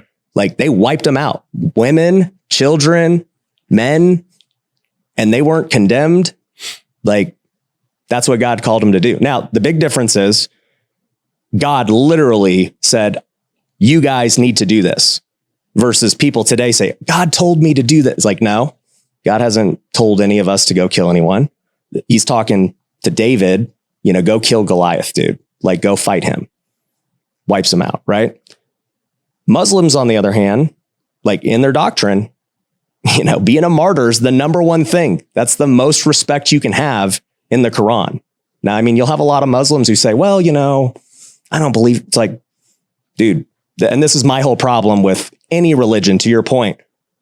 If you say you're Christian, you must believe all parts of the Bible. You can't say, well, I only like this part or that part. If you're Muslim, you can't say, well, let's look past that other stuff. The Bible's messy. David slept with Bathsheba, had her husband killed so that he could cover up his sin. Like, it ain't just all these great people. And yet God, David was a guy after God's heart. And so we have this issue of, we only want to look at the good things in life and model those. Like, Jesus was good. Well, yeah, but these other guys, Saul, who became Paul, who became the biggest apostle for faith, had killed Christians before Jesus. So we're just basically having this thing in Israel where everybody's debating over this stuff. And it's like, guys, this happened for 5,000 years. So I have to look at, so here's where I have to look at this. Okay. I have to look at the here and now and say, okay, this is where science helps me, right? Because I also think science helps you get closer to understanding the world and faith and who you are and how we were here. It can also be used to run from it, which I'm not a fan of. But to me, I look at, okay, I've got two human beings in front of me. Let me just go with that for a minute. They have a brain. It's structured the same. We have blood running through those veins. I can shift blood over here or over there, depending on the situation. I put somebody in a stressful situation, cortisol goes up, noradrenaline kicks in, and that human will act in a fight, flight, freeze response. I don't care what your belief systems are. Those things are how we're functioning. So if I'm dealing with that, two people with different belief systems that have triggered their brain to function in a certain way, how do I deal with that? No different than if I'm trying to sell a product. I want your money, your sales resistance goes up, same brain function. Racism and two people, going the same thing. It also happens, interestingly enough, if I'm a Phillies fan and I see an opposing team, same brain function goes up, tribalism, right? So there's a lot of really interesting things that happen there. So for me, I can't fix those. I can't tell you whether it's literal interpretation or if it's symbolic interpretation. I know there's two different belief systems. And so to me, I do believe in the symbolic view of these things. And I know that creates the beauty of conversation and all that sort of stuff. And I think that it creates an awesome conversation. I don't know what the answer is to that. And I'm also an amateur in it. I try my best. I'm still an amateur. Yeah. Well, I'm just talking like the literal history is what it is. But I go, okay, so now I go, how do I live in that? And how do I back to how do I apply back to our very first thing? And here's what I've learned. Proximity solves almost everything. And if I was saying, because I go back to what's the how of leadership? What's the how of this? What's the how? I go, man, if I put those two people, because I'm coming from 30 years of resolving hostile relationships that were supposedly unsolvable, but I put them in the same room and we follow a process to realize empathy can happen. Story, when I understand someone's story and where they're coming from, oxytocin kicks in, and oxytocin creates bonding. And if I can trigger that between two people, then magic happens. Look at what happened to Marcus Luttrell, Lone Survivor, right? He was a guy that was dropped in enemy territory. Who was he saved by? Supposedly the enemy, but somebody who knew his story and did that. And all of a sudden now he was there. They had supposedly different faiths, but yet saved, right? And so you see stories like that, which to me are some of the most beautiful stories in history, where two people that believed one thing and they got a chance to see who they were. And so I can't solve what the Bible says, but I can, and I have been able to, and I've spent a whole career doing it, is helping two people that hated each other find common ground. And that to me is my quest, my journey. And maybe I'm a little naive to what the Bible says, and that is good for me in a sense, because it creates a sense of hope. Well, I think that's there. Any religion will tell, well, I'm not going to quote the Quran or anything about whether or not that's good, because I mean, like, even Hamas's entire ethos is they want to wipe out the Jews. Like, it is what it is. You know what their narrative is, though? Their narrative is that they're a military organization, no different than we are. And so it's interesting the way they see it. They're protecting what they believe to be it. And it's at the end of the day, I think we all have to ask ourselves, what role do we play in this? Well, it goes back to why it just, from what you said before, of we want to figure out what is our belief system, because that will create our actions and, the life that we live and how we see the world and how easily we get offended versus not offended. And to me, I want to do all these things in the world to help people. And like, I think my belief system, naturally does it. Like, I don't have to actively think like, man, how can I help that? It's just like, it becomes a thing. But even then I think about, well, what is the best way to help somebody? Is it to teach them to make a buck? Like, cause they're broke right now. And like, that'll help. Sure. To me though, that's still kind of like just giving them a fish. All right, cool. Can I create peace between these two guys who are arguing? Cool. Yeah. Like, it's a great deed. But then like, when I look at the span of eternity and I'm like, all right, but what is the most important thing I can do for this person? And you start thinking, well, it's not like creating peace between two nations. It's not giving them or teaching them how to make money or, all that. If your belief system is something happens after this life, and that's going to be far longer than this life, then you would think the most important thing I can do is help them prepare for that and make sure that they have the right, and once again, it's back to subjective, what I believe, but like, make sure that that's taken care of. It wouldn't be the preparing for that being in the presence and in the fullest expression of who I am today. Oh, 1000%. So bringing those people together leads to that. My point is, if that is the end of the purpose. So like, to me, I can buy into that because I believe in the end outcome, right? It's the end of the day that you're driving a sense of good and a sense of justice through that process. And so I look at, am I going to be able to change someone's faith if I attack faith? The answer is no. But if I can bond two people, and in the sense of that, can I have them look at and see things from a similar value set, which will result into different behavior? Yes. That to me is the quest. And I think let's go into a modern application of that today, right? So you're saying you want to teach people so fish versus fish, teach them how to fish. Basically, that's a bad analogy. A temporary fix to a problem of today's world, which we already know is temporary.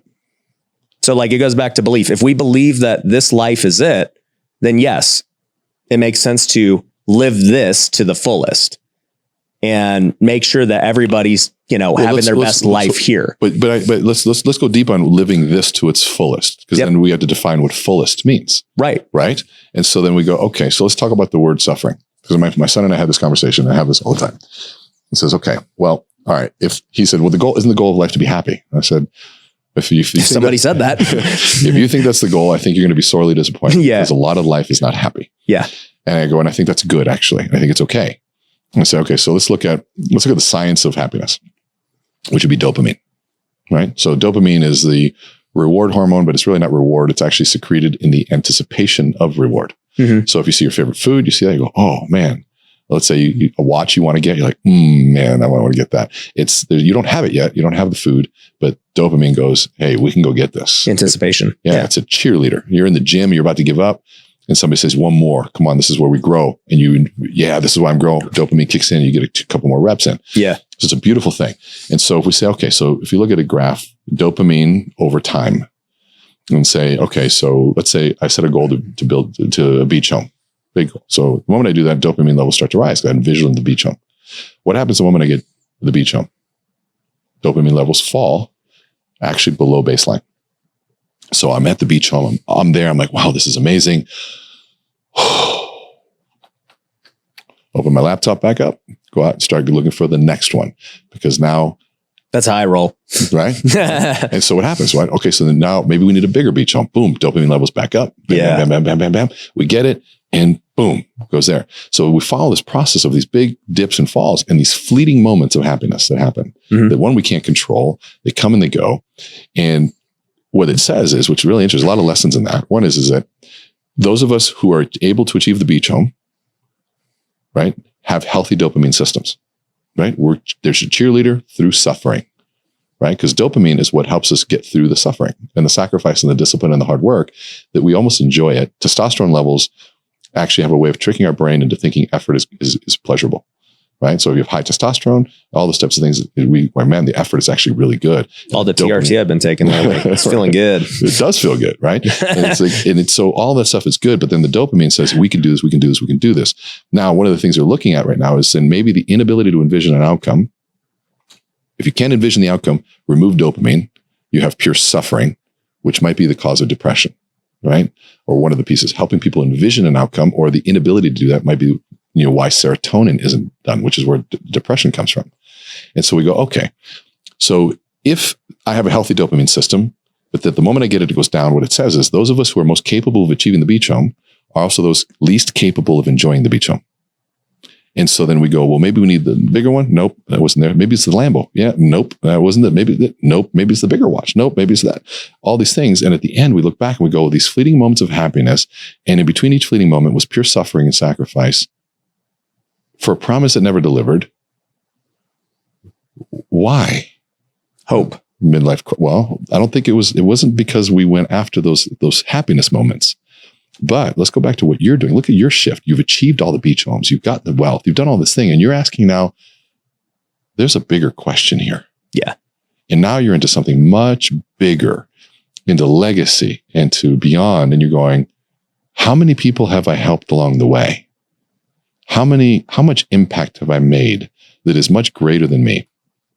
And if I suffer and I sacrifice to help those people, all about it. It's all good. All about it, which is way better than happiness. To me, there's a sense of joy and enlightenment to that. Yeah. And so then we go, okay, so it's a great quote that I heard.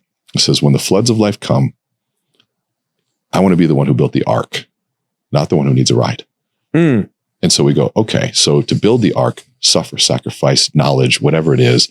And the ark symbolically, I'm not going to build an ark. There's no flood coming to me right now. Yeah. But you might have suffered over the flips that failed and all this stuff. So that millions of dollars of suffering and loss. Much suffering. To say, this book is a proverbial ark of how to fix and flip. Yeah. And so we go, man, I was drowning.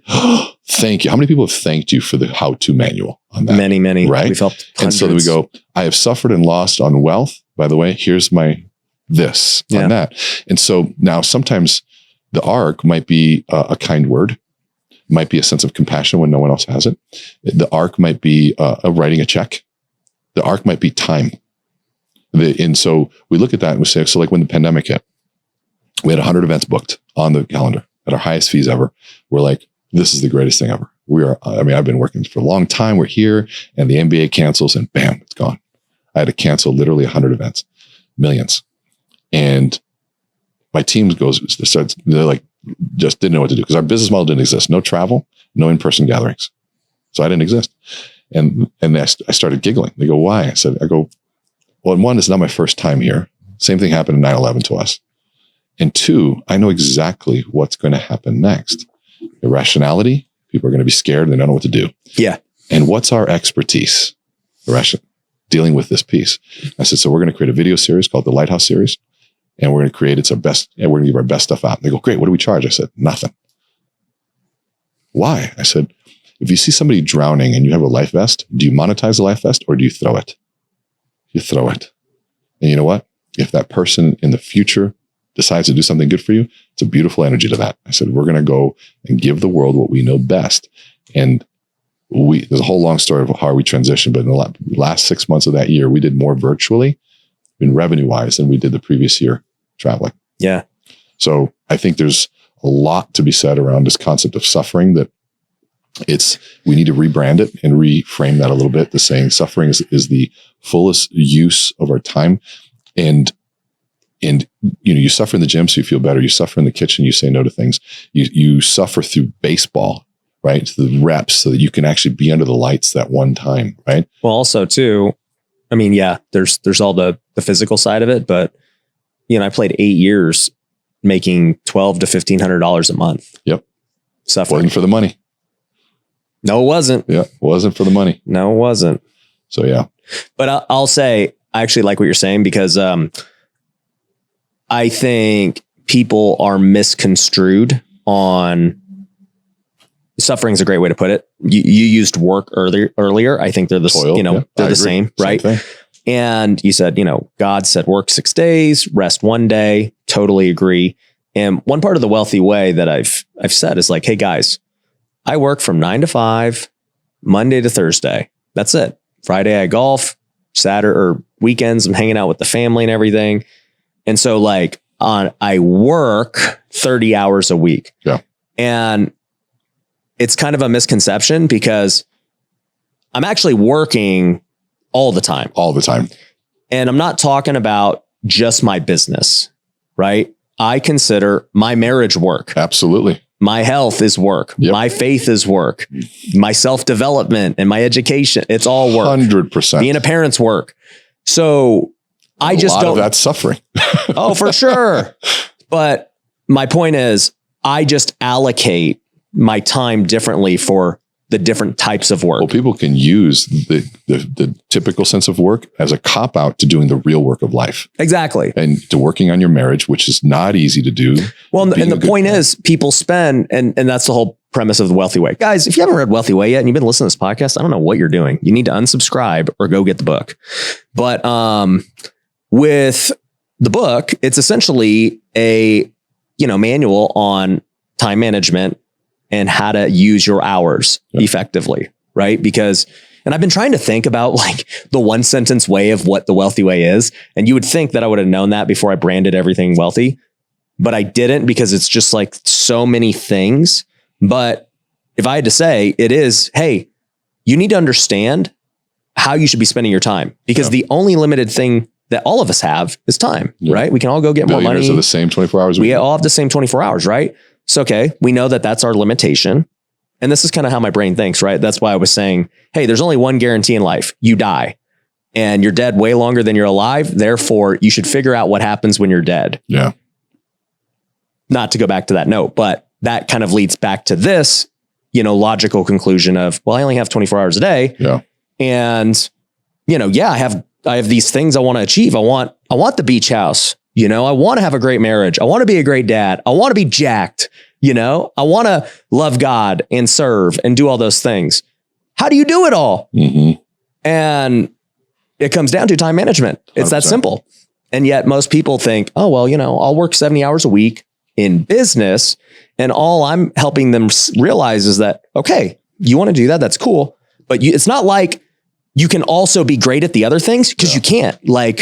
Those other things take actual time. Yeah. Business is the only one that can actually be delegated to get your time back. Yeah. Your marriage cannot be delegated unless you want another man with your wife. Good point. People don't understand this, and they got to know. Yeah. Your time with God cannot be delegated. Yeah. It's your relationship. There's no other way to go about it. Yeah. Your time with your kids cannot be delegated.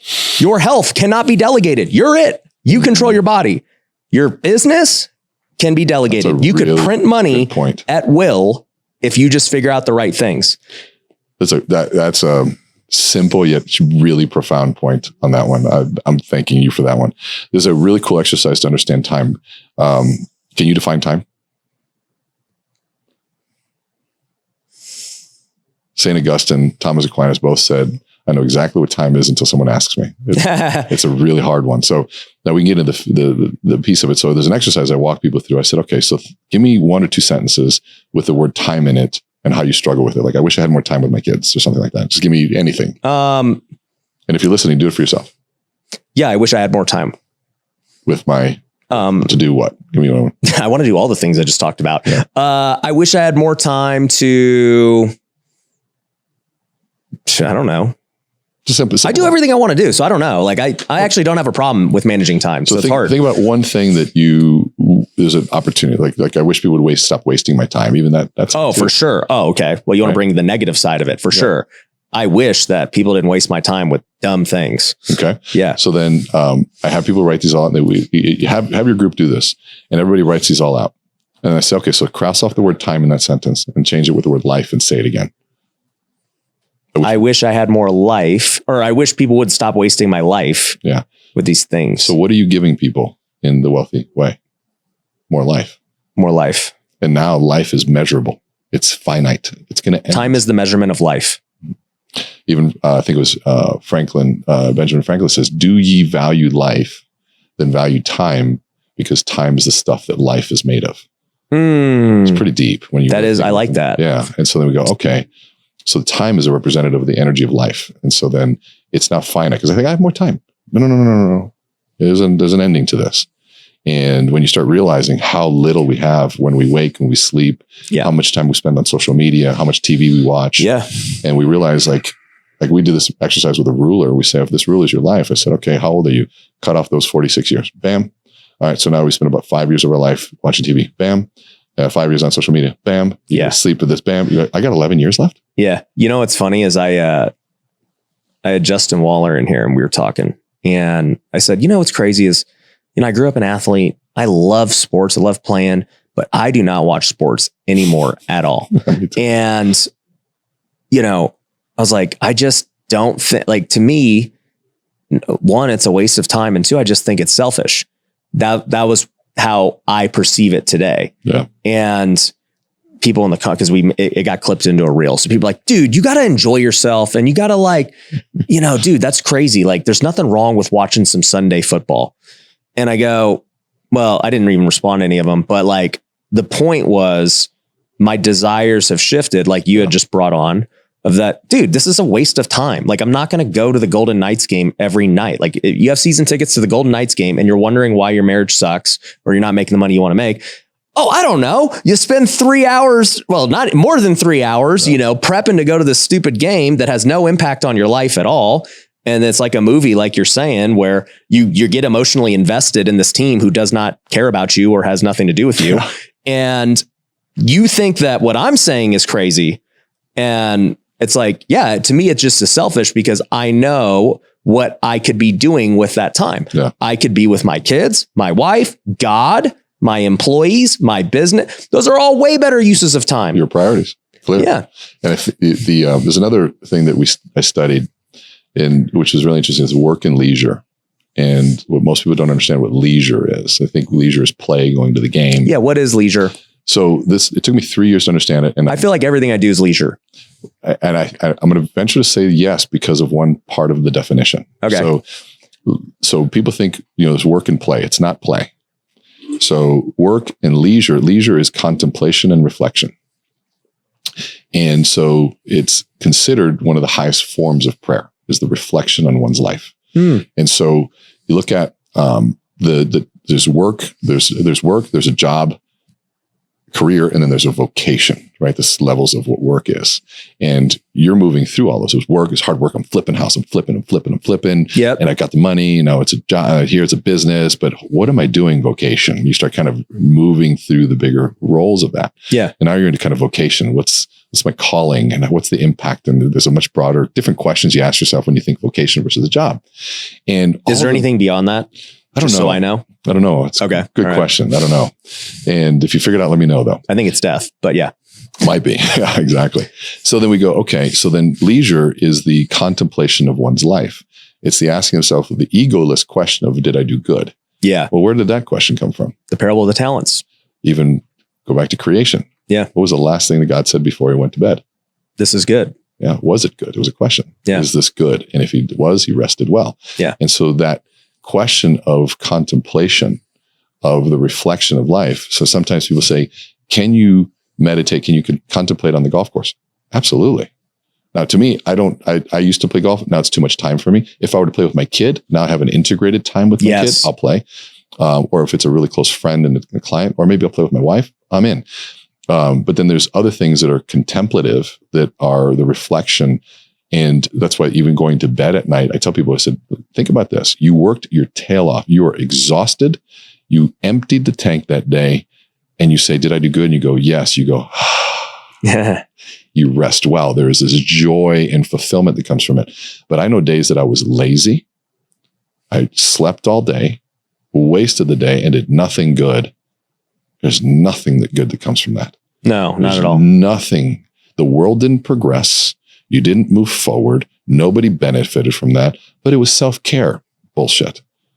You did nothing. Yeah. And I think that is an okay thing to hold dear. And so when somebody says, come watch the game, you're not saying that night's games are bad. What you're saying is in the choices that I've made, I'm not moving my life forward and my priorities forward. Now, that doesn't mean you can't go to the game from time to time. Yeah. And I do. Right. Yeah. I don't want anyone to think I'm this, this nun when it comes to sports. I still will go to a game. But it's a choice of where we spend our life and time. Yeah. In that sense. And you have goals to do that. And people say, why don't, I don't drink. I'm doing things. Why? Well, I speak 239 days a year. Yeah. It takes me 3 days to recover from drinking. There are no 3 days. The cost ain't worth it. Yeah, there are no 3 free days right now. Yeah. People say, how do you do that? I love what I do.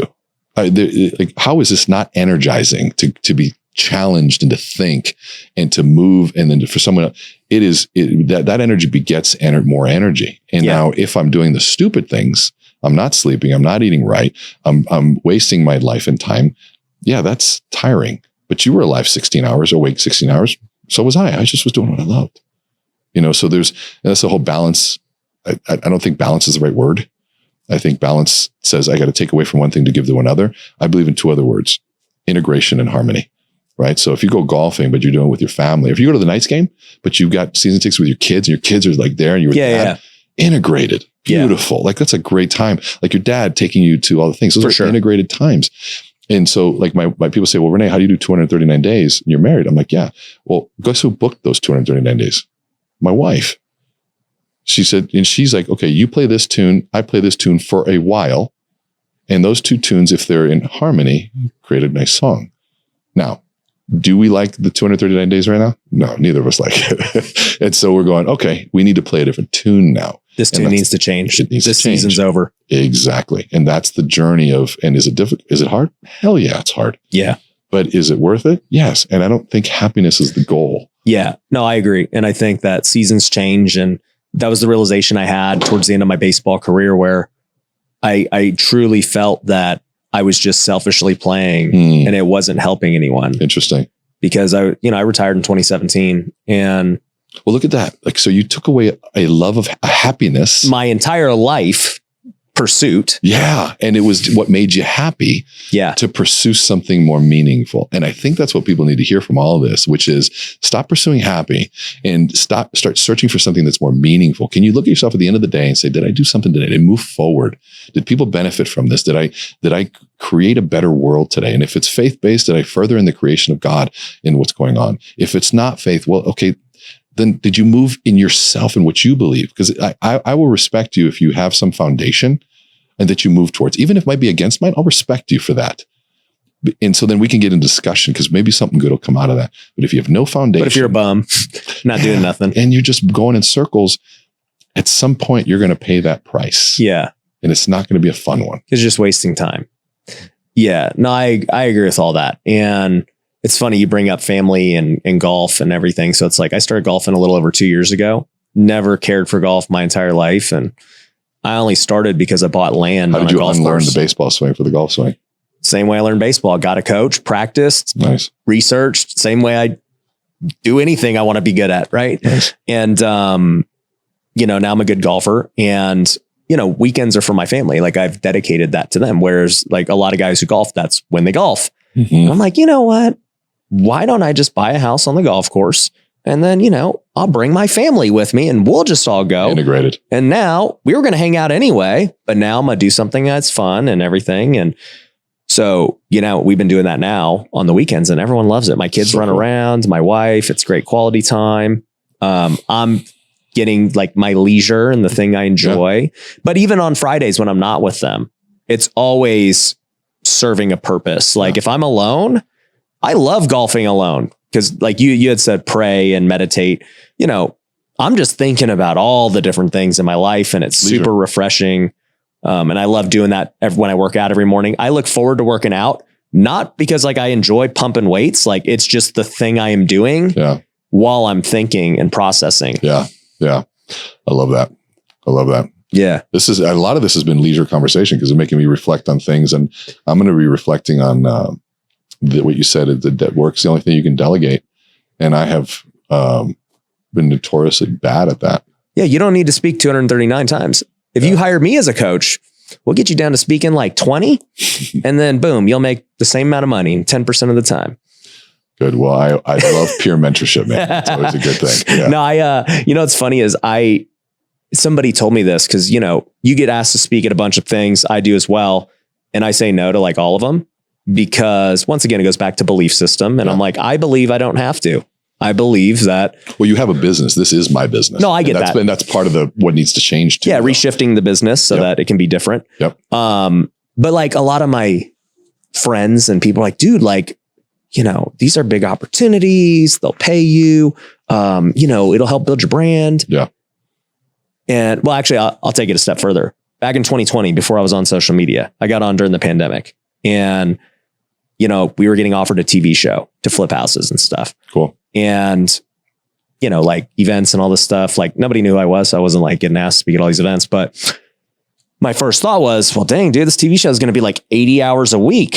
I ain't doing this. Are you crazy? I was like, I can make YouTube videos. It'll take me like an hour and it'll reach more people and on my own time. I don't have a boss. Yeah. And I was like, I'll just do that. And so I did that for years. And then obviously it played out well. And then the same thing has always been true in every decision I've made where they're like, dude, okay, like, why don't you speak at all these guys' events they want? And I'm like, dude, I don't care. I'll just make another YouTube video. I'll just throw my own event. You going to throw an event in Vegas and like just your foundation. That's why it's easy. Yeah. The clarity. That's what I think people need to hear is what's clarity? The clarity comes from having that foundational filter by which to make the decision. Which is what I was saying with the Bible of like, hey, let's pass it through here. How does this align with what I believe? Mm-hmm. Oh, this doesn't align. Like I got to go leave my family. Why am I leaving my family? And what's the point? Fast decision. I don't need the money. I don't need I can make impact making a video right here on my phone. Yeah. And actually reach more people than will be in that room. Why would I go in there? Like that makes no sense. Yeah. Beautiful. I love that. I love that. Yeah. But dude, I mean, this has been a great conversation. I like when, like you said, it's stimulating and leisure because there's not many people that are deep thinkers. And so it's really good to break things down philosophically and everything. So this was fun, man. I wasn't expecting all this. It was great. It was a good, pleasant surprise. Good. So where can people find you, learn more about everything you're doing, your coaching, all that stuff? Yeah. So my Instagram is Learn with Rene. It's also my TikTok and my website's Meet Rene, MEET. Don't go to MEA. Actually, I think somebody bought me as a joke, MEAT Rene. But meetrene.com. That's a good domain. I like that. Yeah. It's pretty simple, but everything's there. We have monthly coaching groups, speaking. Our AmpCon event comes up in about 8 days in Dallas. Oh, nice. Yeah. So we got some fun speakers there. Nice. Jefferson Fisher. I don't know if you know Jefferson Fisher. This guy's got 266 posts, 2.8 million followers, sits in his car. You probably know him because he's a trial attorney, holds a phone in his car and he gives communication tips. Okay. I got it. It's just blown up. Guy by the name of Neil Ford. I don't choose celebrity speakers. I choose impact speakers, which is hard to fill a room. But once they're there, they're like, oh man, this event was great. Yeah. So Neil Ford's one of the top 10 most decorated creative directors in the world. Okay. And storyteller extraordinaire. Aaron Williamson, I think you know Aaron. Yeah. So Aaron's one of my dear friends. He's the guy that kind of walked me through my transformation. And he's going to be walking through kind of what he did with me. We've got Rachel Lambert, who runs Brain Code Centers, the largest brain mapping company in the country. So they look at brain mapping and the different waves that are in the brain and how that applies to like first responders and post-traumatic stress and stuff like that. It's really, really, really cool. Clinton Sparks. I don't know Clinton Sparks. The DJ or the singer? Yeah. Yeah. So he's 80 million records sold. He's also going to be I can't give away what he's going to be doing yet. I think it'll be announced soon, but he's going to be the face of a really big business magazine because he transcends music, business, and culture. That's cool. But he was a DJ for Diddy. He worked with Jay-Z, Lady Gaga. I mean, the guy's back when I was wearing Sean John and Echo. Exactly. I remember him. Yeah. Yep. So he's going to be there telling a story.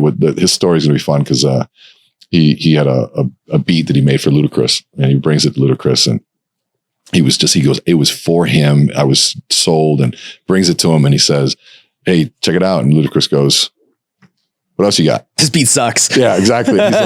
He's like, man, he goes, no, I got nothing. This was your beat. This is it, dude. And he's like, I was so stuck on it. And he goes, when I left, I was so mad. I called his engineer. I said, give me this acapella he did here. And he calls his friend Bun B. He says, give me his acapella he did here. And he put all this stuff together and he bring it back. He goes, here.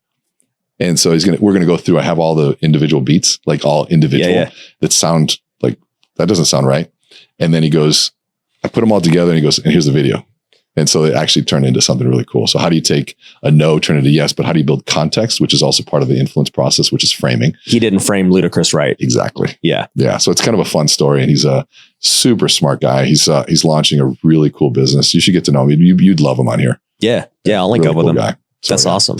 Yeah. So it's dope. Fun. Yeah. Well, guys, check it out. AmpCon, and go check out Rene. And thank you for watching. We will see you on the next episode. Peace. The higher you move in your commitment to being the best in the world, the smaller your margin of error. Most of the people I work with know how to handle the weight of failure. They do not know how to handle the weight of success. As long as you're comparing yourself against someone else,